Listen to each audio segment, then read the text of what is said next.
PM Modi फिर से बनेंगे प्रधानमंत्री। चुनावों से ठीक पहले गडकरी की बड़ी भविष्यवाणी। मैं हूं बीजेपी का सच्चा कार्यकर्ता।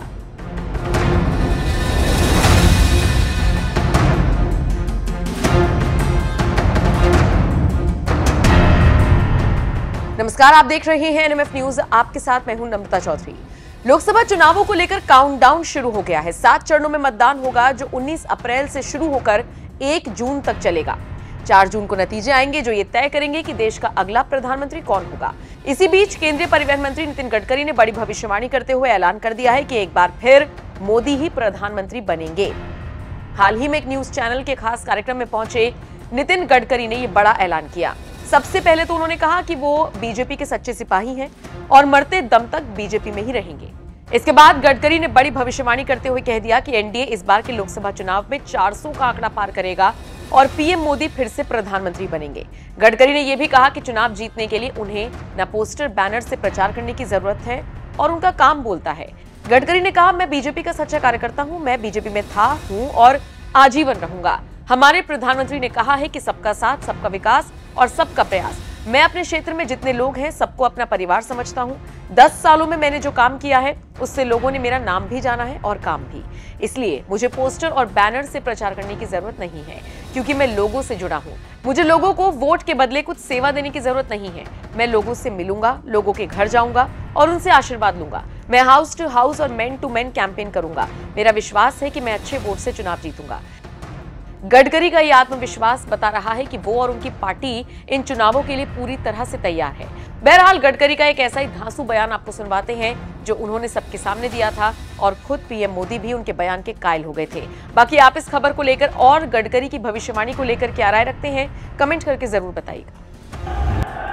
आदरणीय प्रधानमंत्री जी, आदरणीय मुख्यमंत्री जी, आदरणीय राज्यपाल महोदय, उप मुख्यमंत्री जी, मेरे मंत्रिमंडल में मेरे सहयोगी राव इंद्रजीत सिंह जी, सभी मंच पर अधीन सांसदगण, मंत्रीगण और उपस्थित सभी भाई और बहनों, आज का दिन हमारे देश के इतिहास का बहुत महत्वपूर्ण दिन है।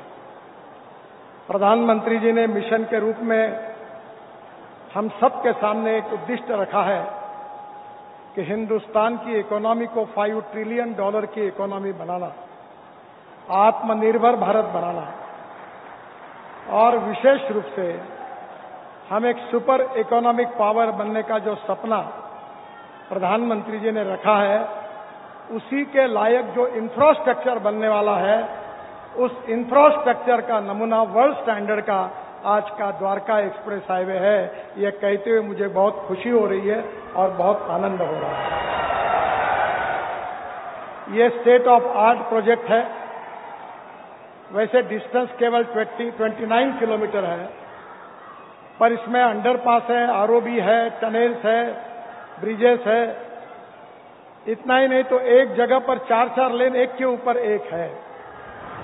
इसका अपने आप में एक अलग डिजाइन है और ये स्टेट ऑफ आर्ट प्रोजेक्ट, जिसकी सिंगल लेन का हिसाब किया जाए तो 565 किलोमीटर है और अगर डिस्टेंस कैलकुलेट किया जाए तो केवल 29 किलोमीटर है।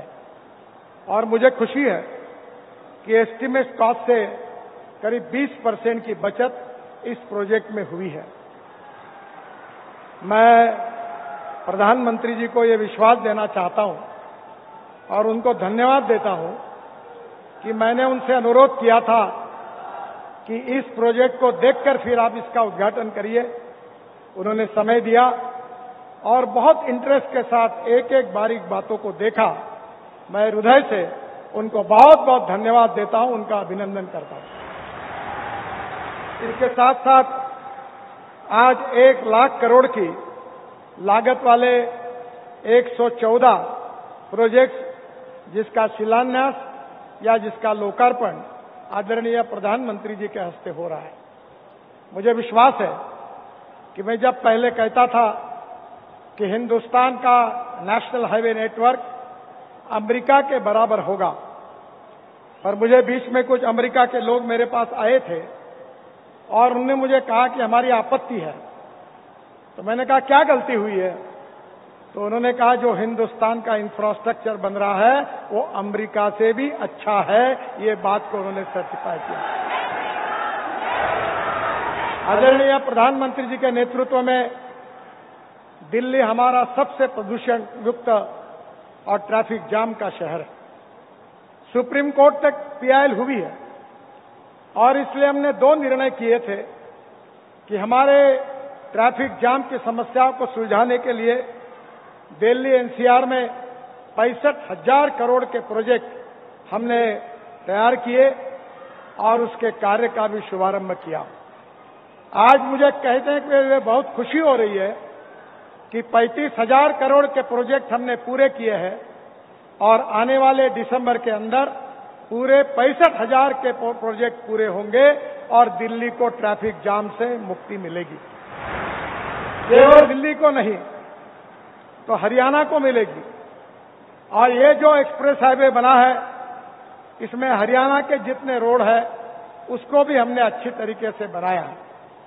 मुझे बहुत खुशी है कि दिल्ली के डेवलपमेंट प्लान में जो UR2 था रिंग रोड दिल्ली का, उसका भी काम लगभग पूरा हुआ है।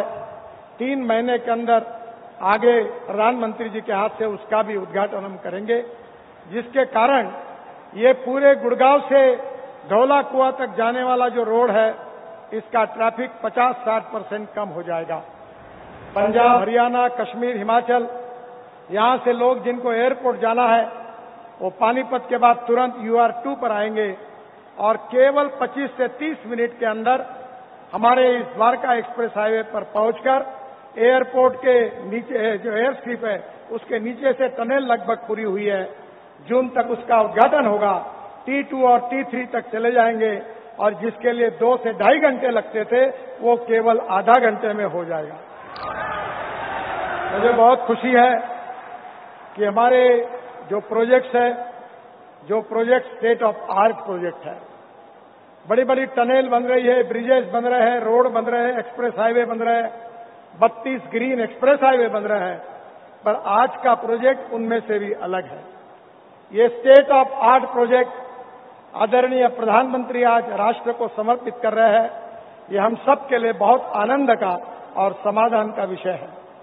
ये प्रोजेक्ट बनाते समय काफी नई नई टेक्नोलॉजी का उपयोग हुआ है। UR2 में करीब 30 लाख टन से ज्यादा कचरा दिल्ली के गाजीपुर से सेग्रीगेट करके हमने रोड के बीच में डाला है। जो प्रधानमंत्री जी का स्वच्छ भारत अभियान है उसके अनुरूप अब हम कचरे का उपयोग रोड कंस्ट्रक्शन में कर रहे हैं। इकोलॉजी एंड इन्वायरमेंट को प्रोटेक्ट करते हुए ये रोड बनाते समय 12,000 पेड़ ऐसे थे जो तोड़ने की परमिशन हमको मिली थी, पर हमने उसको ट्रांसप्लांटेशन किया है, उसको जिंदा रखा है और इकोलॉजी एंड इन्वायरमेंट का भी प्रोटेक्ट किया। मैं बहुत हरियाणा के मुख्यमंत्री जी को और सरकार को धन्यवाद दूंगा कि उनके सहयोग के बिना ये काम नहीं होता। उनके ही मांग पर इस कार्य का शुभारंभ हुआ। हमारे दिल्ली के MP विदुड़ी जी और दूसरे भी हमारे सभी मंत्री, विधायक, सांसद, इन्होंने इसमें काफी अड़चनें आई थी और उन सब अड़चनों को दूर करने में उन्होंने भी बहुत मदद की। यहाँ हरियाणा के भी मंत्री, MLA सबका बार बार सहयोग मिला और रात दिन काम चला और एक देश का अभिमान हो ऐसा एक बहुत बड़ा प्रोजेक्ट आज पूरा हुआ। फिर से एक बार हरियाणा की जनता को, देश की जनता को बहुत बहुत बधाई और प्रधानमंत्री जी को बहुत बहुत धन्यवाद। नमस्कार।